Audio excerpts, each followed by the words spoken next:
এই ধানটা 3 মাস লালন পালন করছি, আমার মোবাইলে ভিডিও আছে। আমি এটা তারেক রহমানের ধান, কখনো করে ছিল না। অনেক মানুষ অনেক কথা বলে, তোর তারেক রহমান আইবো না। আমি বলছি না, আমার তারেক রহমান ডিসেম্বরে আইবো। তোমরা যতই যা বলো, আসলে মানে আমার কলিজার ভিতরে আয়া পড়ছে। আসলে মানে আমি না, উনি আমার কলিজাতে না আসলে আমি এখানে আসলাম কেন? আমি রাজশাহী থেকে আমি এখানে আসলাম কেন?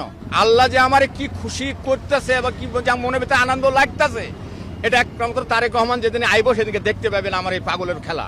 আমি এই ধানটা আষাঢ়ে রোডের ধারে, আমার জায়গা না, আমি ভূমিহীন মানুষ, আমার জায়গা নাই, রোডের ধারে একটা কাদা পাইছিলাম, ওই প্যাকে আমি 10-12টা থোল লাগাইছিলাম।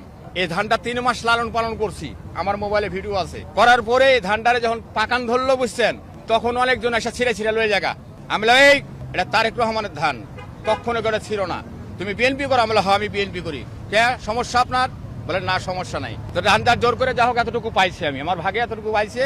এই ধানটা কয়েক মাস ধরে আমি আটকাশ করেছি কি আমি জানি তারেক রহমান আইবো। অনেক মানুষ অনেক কথা বলে, তোর তারেক রহমান আইবো না। আমি বলছি না, আমার তারেক রহমান ডিসেম্বরে আইবো। তোমরা যতই যা বলো, আমার তারেক রহমান ডিসেম্বরে আইবো, যেদিনই হোক, আগে নাহলে পরে, ডিসেম্বরের মাসে আইবো, এটা আমার আত্মবিশ্বাস ছিল। আল্লাহ তাকে আসলে মানে আমার কলেজের ভিতরে আয়া পড়ছে। আসলে মানে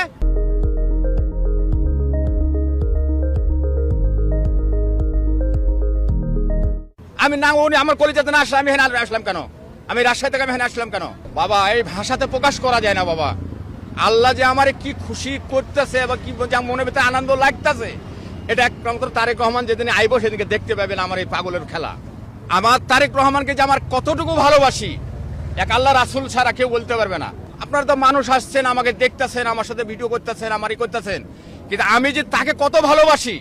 এলাকায় যখন 2008-এ যখন দেশ থেকে বিতাড়িত করা হয়, তখন আমি খুব কষ্ট পাইছিলাম। আর এই 18টা বছর ধৈর্য ধরে আল্লাহ আমাকে বাঁচিয়ে রাখছে। আমি তার শুধু একটু চেহারাটা দেখার জন্য আমি আছি রাজশাহী থেকে এখানে। বাবা, আল্লাহ আমারে লিয়ে আসছে শুধু রাজশাহী থেকে এখানে।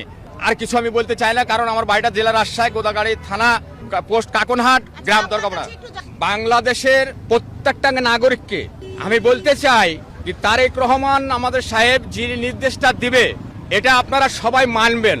ওনার কথাবার্তা, ওনার চালচলন, অনুরাগ নাই ভিতরে, রাগ করে কথা বলে না। কেউ যদি কিছু বলে তাও কথাটা সুন্দর করে বলার চেষ্টা করে। তারেক রহমানের আদর্শ যে ব্যক্তি ধারণ করবে না, সে ব্যক্তি বোকা, বাংলাদেশের বোকা মানুষে। তারেক রহমান একটা সুন্দর মানুষ, মনের মানুষ, এবং তারেক রহমান বাংলাদেশে আসার পরে গরিবের কিছু কাজ করবে। আমি একটা কথা বলে রাখলাম, হয়তো আপনারা দেখা হবে কিনা হবে জানি না, তবে তারেক রহমান বাংলাদেশে আসলে গরিবের কিছু কাজ করবে।